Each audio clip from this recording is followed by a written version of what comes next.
Hello, everyone. Welcome to another episode of the Rainmaker Stories. I have with me Krusha today. She is a director at a SaaS company. She is the co founder of a social impact initiative, The Pink Thread, and is also a certified career and a life coach. Welcome, Krusha. I'm quite excited to have this conversation with you today. Thank you for having me, Nishtha. Likewise.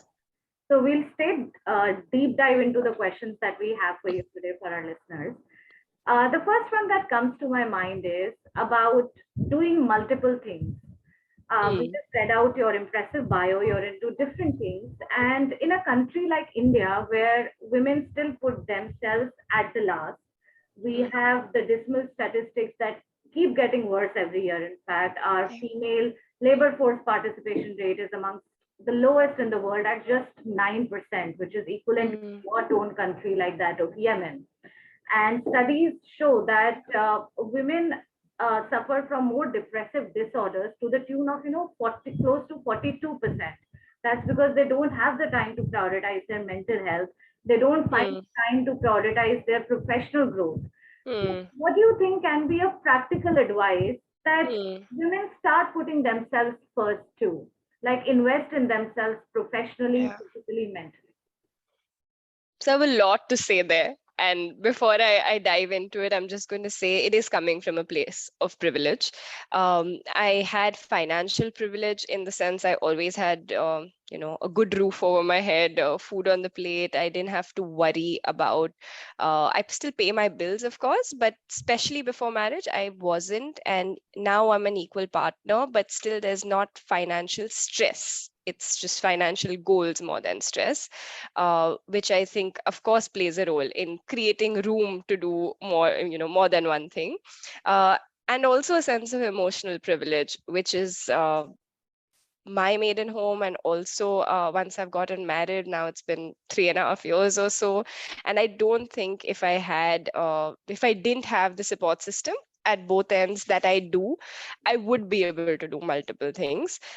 Given that I don't spend a lot of time doing a lot of chores, which is true, which comes from both that financial and emotional privilege, because we have house help like a lot of people in India do, but I think it's still a privilege. And also the support system I was speaking of. So first, to just clarify that all my advice is of course still coming from that place. That being said, what has worked for me, I think a lot of it starts when you're a child, which I can't take credit for. But I think, as far as I can remember, even from school, from the early days, I loved doing multiple things. So I always excelled in my academics. I enjoyed studying, but I was never only studying. I was one of those people who was taking part in every other competition. I was, staying back in school to participate in everything. Very, first to raise my hand, whether it was dance or debates or standing for house captain or whatever that meant. I always enjoyed that rush. And I think I was lucky with two things that worked for me that I feel helped me continue do that. Is one, I was supported and encouraged to do that. Those wins were celebrated a lot, which I think is so important for us to do with our girls. uh, I was not told to slow down or not do multiple things. I always had a lot of people cheering me on when I did each one of those things, which I think goes to make a huge difference. And I think the second thing was, I tried so many things, and luckily I found things I was good at that I could continue doing more of, whether it was studying or writing or dancing. So I got to early in life, experience what that feels like. So very early on, I was used to doing those multiple things. So I think for me personally, that's where it came from. My advice on women, investing more in themselves, uh, like I said, first, it's all starts with the mindset, because a lot of people are not brought up that way. They're not brought up to invest in themselves, as simply put. even if it's a degree, so many people, even in a city like Bombay, even today, their degrees are just to show up on, a marriage resume because it looks good now to have a degree there. So if you're brought up with that mindset, it takes a lot of time to unlearn it. So I'd say one, exposing, if that's been your environment, then exposing yourself to a different kind of environment is important, and we have the means to do it today. Whether it's on a platform like LinkedIn, whether it's books like the one you've written, there's so much information out there, people, networking sites, that you can surround yourself with to start changing. Take coaching, take therapy if that's required, if it's to that extent, whatever is required. Take the steps to first unlearn that mindset, because it all comes down to the mindset first. You need to want to do those things. You need to be able to do it without guilt. You need to truly believe that if your cup is full, only then you can give to others. And I think if you really believe that, only then it comes down to action. And I feel women are very good with action. That's not the problem. I think we are taught to anyway do multiple things. It's just that those multiple things have not, we've not been taught for those to be ours, what we want. So I feel like if we can cover the mindset and unlearn that, the action won't be a problem. We're very good with it. Actually, and what I also resonated the most with when you said, it starts in upbringing. Hmm. Don't realize the kind of impact our upbringing can have on us and how it can affect our decisions throughout our life, be it our personal decisions or our professional decisions. Yeah. And this reminded me of this KPMG study, which showed that only 20% women feel that they are taught the value of self confidence as children. Hmm. The most commonly taught values to them are hard work and respect. And they're like, this affects our career so much. It manifests itself as imposter syndrome. And Hmm. also, it stops us, for instance, from taking risks in our jobs. Hmm. Or we're scared when we are given a high visibility project or a project that puts us in a leadership position where we have to Hmm. lead a large team, or when we are moving geographies. So Yeah. women always, think twice, think four times, in fact, Hmm. and at times they give up on these opportunities just because they were ingrained a certain value Hmm. system as children. And before, in fact, researching for this book, Krusha, I didn't even realize it. And I'm like, Yeah. wow, if you do look back, like when you said that as a child, because you had your family cheerleading you to excel Hmm. at multiple things, you continue to ape that behavior even as an adult, even Yeah. as a professional. So that part, you're right, plays a very important role. Hmm. And yes, at the end of the day, take action.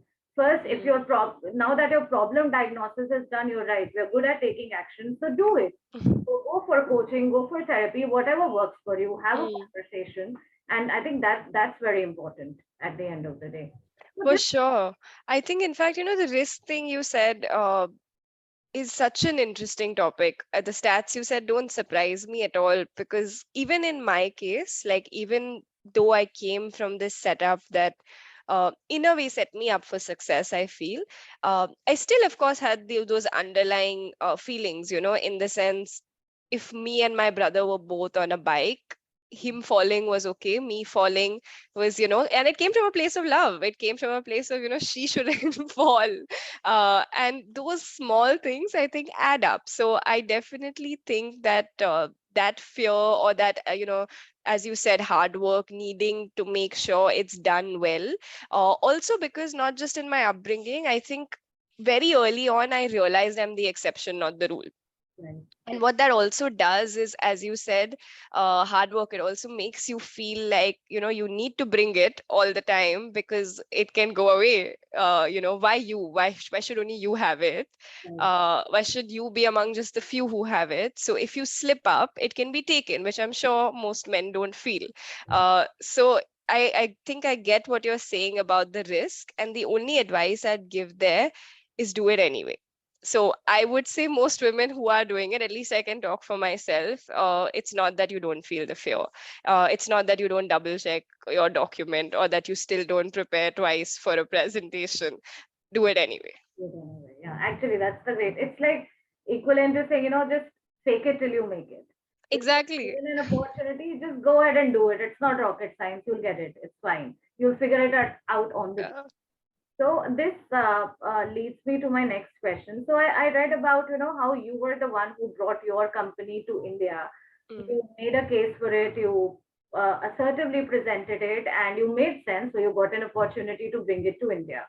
But most women, again related to the syndrome bit, we'll mm, now elaborate on it a little. But mm, most women, even I have observed in the industries that I have worked in, mm, they fear from taking on such challenges, from taking on such initiatives, yeah. like putting themselves out there. So, Mm, what do you think is the reason, and how do we counter it? mm, Because that's really holding us back from the leadership positions. When I yeah. look at the numbers, it's just Oh, all across. Yeah, horrible numbers. less than 3% CEOs are women in India. Mm, And if you talk about the senior layer, like the VP and above layer, 15 plus mm, years of experience, hardly 8% women across mm, industries. So somewhere we need to maybe correct that assertiveness factor, that initiative factor. So mm. what would be your advice now that you're also a certified career coach? So what's your advice there? I think, it comes back to what we were talking about. Have that conversation. It's okay that there are these feelings in your head about it. But once we rationalize it, actually, you would see on paper, we usually have a case. If women are even thinking about a role or a project, you're definitely more than qualified to do it. You have less gaps than most people will, okay? Because otherwise, you would rarely think yourself up to it. So if that feeling comes, if that seed is sown, don't let it pass, is the first thing I'll say.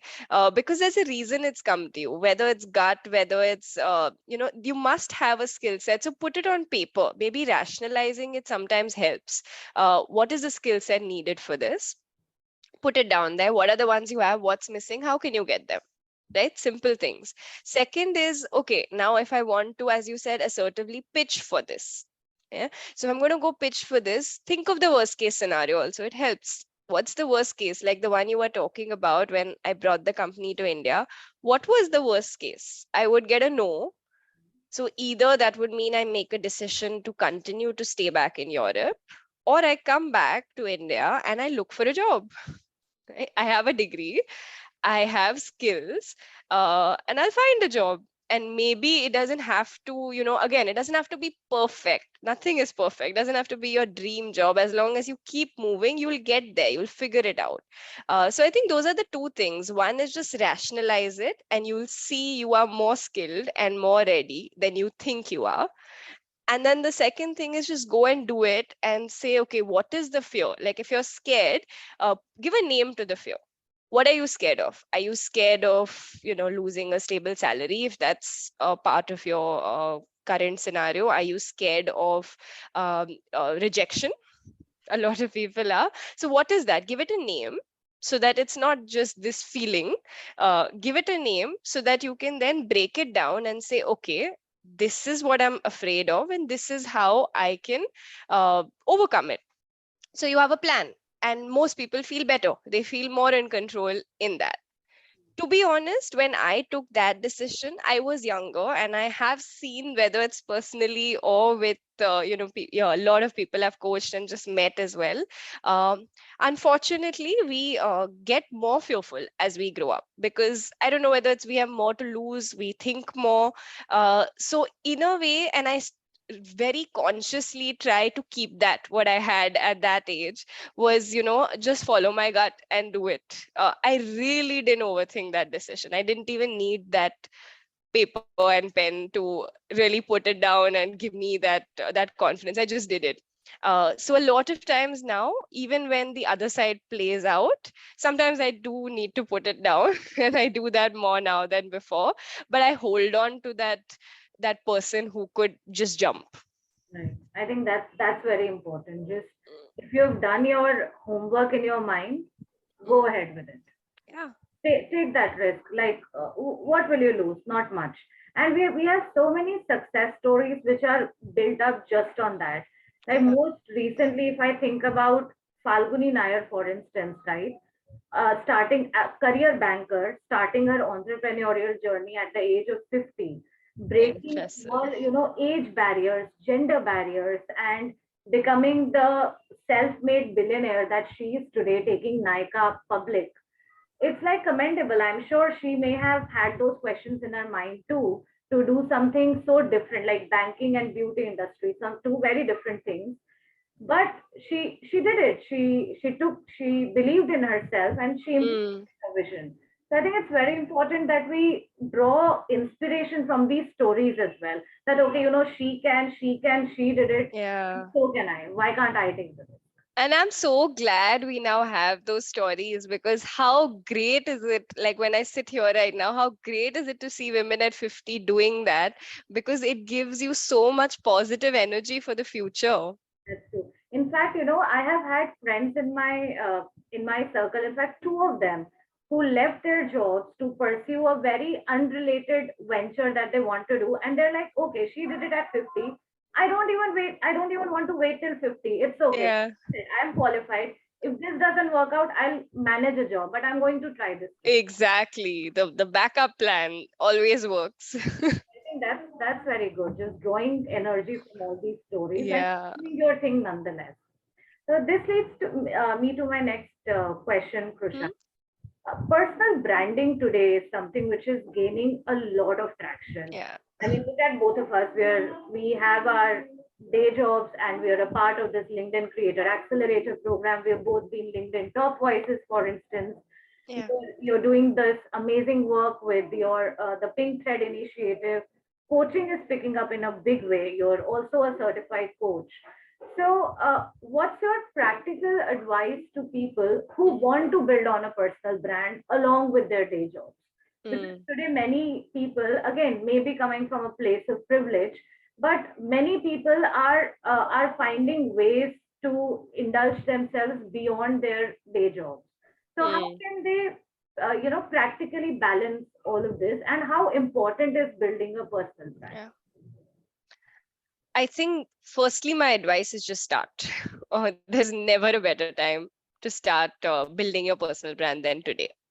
To be honest, when I started, even though it's not been that long, uh, it actually wasn't as big a deal. It was there, but I think in the last 2 years it's blown up. And when I started, it was not very strategic, if I'm being honest. It was more so. Of course, I propagate in my day job. I talk about employee advocacy a lot, and that's how I started. I worked at a supportive company that was pushing their employees to get active on social media, because it does benefit the company as well. So it's honestly a win-win, always employee advocacy, and that's how I started. And then when I started creating native content, for me it was actually came more from a place of a writer than a personal brand. I love writing. I was writing on Instagram now and then, and I just started writing on LinkedIn to see how it's accepted, and it was very well accepted. So I was like, okay, there's room here. People are willing to listen, and you can talk about serious things in the workplace, but they were accepting of your own tone, things like that. So that's how my journey started, and honestly has continued. So my other advice for people who want to start personal branding would be make your own rules. Read about it. There's a lot of information today. Honestly, if you want to learn about personal branding, there's literally nothing stopping you from it. Whether there's courses, there's just free information, booklets. There's so many people creating content around it. You can learn about it, but I say make your own rules. So for me, a personal brand works when you're authentic, because it's personal, right? So it's you. Uh, and put what you want to say out there. Have a clear idea on what are the things you want to talk about. Do it in your voice, and then make your own rules. Personal branding doesn't mean that it has to be only on LinkedIn, or it has to be only every day of the week. Find what works for you. As you said, most people do have day jobs. Everyone doesn't need to do video editing and 7 videos a week, start a newsletter. You don't have to do everything. Just find what works for you. um, and at the end of the day, it's just the social version of your brand. So make sure even offline, that's the brand you carry. Like, I feel like for me, if someone knows me through LinkedIn and they meet me in person, they shouldn't be like, oh, that's, who's that? It's two different people. It's just a digital version of myself. I think that's a very practical advice, and especially when you say just start. So Yes. if you start, then it will build on Mm, slowly, and whatever feels true to you at the end of the day. You don't have to treat it like another job, I would say. You do it exactly. because it gives you happiness, because maybe you're trying to create a change, or maybe you're just trying to feel heard, putting something Mm. out there. Do it for those reasons versus just treating it like a chore. That, oh, I, Yeah, it's not sustainable, honestly, if you treat it as a chore. You'll burn out. yeah. And then what's the point? So it has to be like a hobby or something that gives you, Yeah. and then you can actually do it for a much longer run. Mm, Like when I started with this book, it was because I was always somewhere passionate about yeah. the equality, neutrality. It took the form of the book, and then it just went on to my LinkedIn also. Mm, It's something, it's relevant to the corporate world out, yeah. and I could then put it in those short form content, Correct. right? You can't always just write a thick about thing. Yeah. So it just gave me an out for my passion. So if that's the case for people, then I think they can actually Mm. take on personal branding and have a social voice more freely and in a more sustainable manner in the. Yeah, and I'm so glad you're creating content out there because we need this kind of content. And as you said, it's just choose the topic that you're passionate about, one or more, so that you want to talk about it, you want to create content about it, and choose a format and things like that. Also, whatever works for you. You can do audio today, you can do video, you can do long form, you can do short form, you can do lives, you can do whatever you want. So just choose what works for you. Too many choices for you. Yeah. This leads me to the last question of our interaction today, Krusha. I see that you're very confident in your content, and of course, this stems in from the kind of exposure you've had. You're a coach now, so that I'm sure also demands a certain confidence and command over your Mm, coachees. Your content is also very to the point. I've seen your videos as well.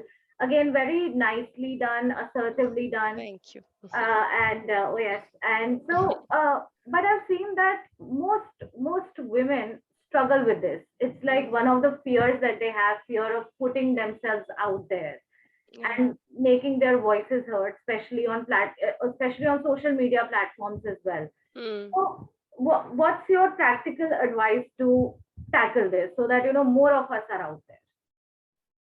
yeah. Firstly, thank you. I think so. For me, there were two things. One is again, it comes into mindset and skills. So one is the skill part of it, which honestly, like I said, I developed very early on, much before I started my personal branding journey. So whether it was the writing, which I love to do and I would do anyway, free of cost, whether anyone was reading it or no. And the other was public speaking, which again I started as early as in school. So I was never fearful of the stage or even the camera. So that's the first thing. So of course, if people do have those fears or you've not honed those skills, definitely invest in it, because the more naturally it comes to you, it won't be a stress factor, right? At least we eliminate the skill side of it. So I'd say that that's on the skills. And when it comes to the mindset part of it, I think for me, what has worked is I don't say anything online that I wouldn't say in person. And I honestly think I say it in more or less the same tone, which gives me the confidence, because I could be sitting in a room with senior leadership somewhere, or I could be, having a conversation with you offline, or be on a podcast, or be writing a LinkedIn post. And while the words may change a little, more or less, I'll be saying the same thing. So for me, what works is speaking my mind. And of course, disclaimer here, I am someone who's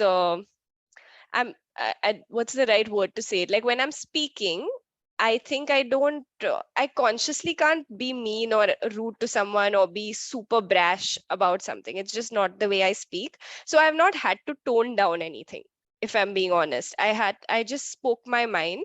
And I think I've not got a lot of backlash, touch wood, for it so far, because I think it's also about how you say what you say. So definitely I'd say, on practically take a check. If you're the kind of person maybe uses foul words when you speak, it's fine in a conversation, but maybe it's not fine on LinkedIn. So, yeah, you might need a sense of editing. For me, that didn't come up, so I just speak, but the skills help.